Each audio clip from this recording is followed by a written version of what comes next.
کتاب مسیر الحزان میں ہے کہ حر نے امام حسین علیہ السلام کی خدمت میں عرض کیا، یا ابن رسول اللہ، جس وقت میں کوفے سے باہر آیا تو میری پشت کی جانب سے ایک آواز آئی کہ اے حر، تجھے جنت مبارک ہو۔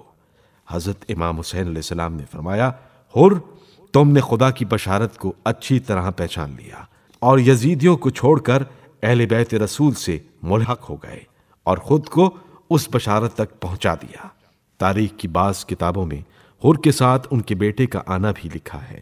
چنانچہ بیان کیا جاتا ہے کہ حضرت حر نے اپنے فرزند سے کہا کہ تمہاری کیا رائے ہے، ان کا ساتھ دو گے اور ان پر اپنی جان فدا کرو گے، یا خدا اور رسول کے غضب اور دوزخ کو اختیار کرو گے؟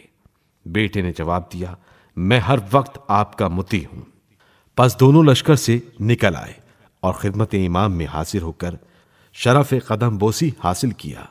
عرض کیا، مولا، میں وہی ہوں جس نے آپ کو اس مقام سے کسی اور طرف نہ جانے دیا۔ قسم خدا کی، میں یہ نہیں جانتا تھا کہ یہ لوگ آپ کے ساتھ اس طرح پیش آئیں گے۔ اب میں حضور سے معافی کا خواستگار ہوں اور اپنے افعال سے تائب ہوں۔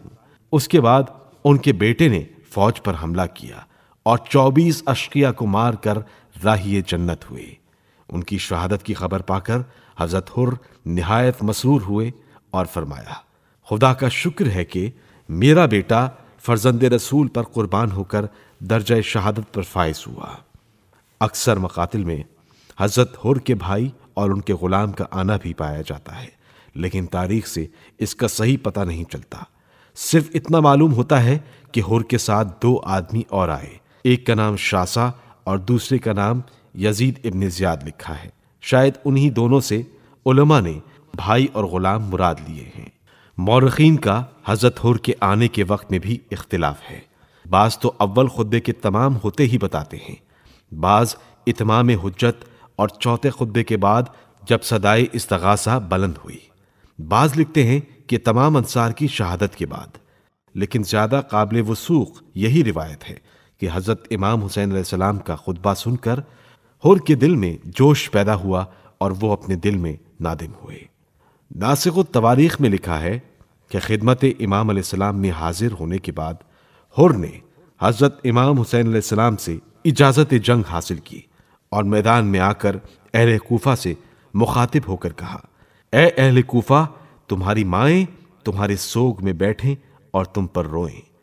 اس مرد صالح کو تم نے بلایا اور جب اس نے تمہاری دعوت کو منظور کر لیا اور تمہارے پاس آ گیا تو اب اس سے علیحدہ ہو کر اس کے دشمنوں سے جا ملے، حالانکہ اس سے پہلے تم نے وعدہ کیا تھا کہ اس کے ساتھ جہاد کرو گے اور اس کے حکم پر اپنی جان دینے میں ذرا دریغ نہ کرو گے۔ تم نے یقیناً ان کو دھوکہ دیا اور ان کو قتل کرنے کے قریب پہنچا دیا۔ تم اپنے مقام سے اٹھ کھڑے ہوئے اور ان کو محاصرے میں لے لیا اور ایسا گھیرا کہ یہاں سے کسی اور شہر میں بھی نہیں جانے پائے، گویا وہ تمہارے ہاتھوں میں اسیر ہو گئے۔ اس پر بھی تم نے بس نہیں کی، ان کے تمام خاندان پر نہر فرات کا پانی بند کر دیا۔ کتے اور سور تک تو اس پانی کو پیتے ہیں۔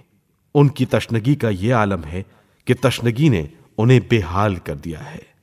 حقیقت میں تم پیغمبر کے بعد ان کی اولاد کے لیے کیسی بری قوم ثابت ہوئے ہو۔ پروردگار عالم تمہیں پیاس کے دن کبھی سیراب نہ کرے۔ حر کی اس تقریر کا کوفیوں نے تیروں سے جواب دیا، مگر حر نے اس کی مطلق پرواہ نہ کی اور وہاں سے پلٹ کر پھر خدمت امام علیہ السلام میں آ موجود ہوئے۔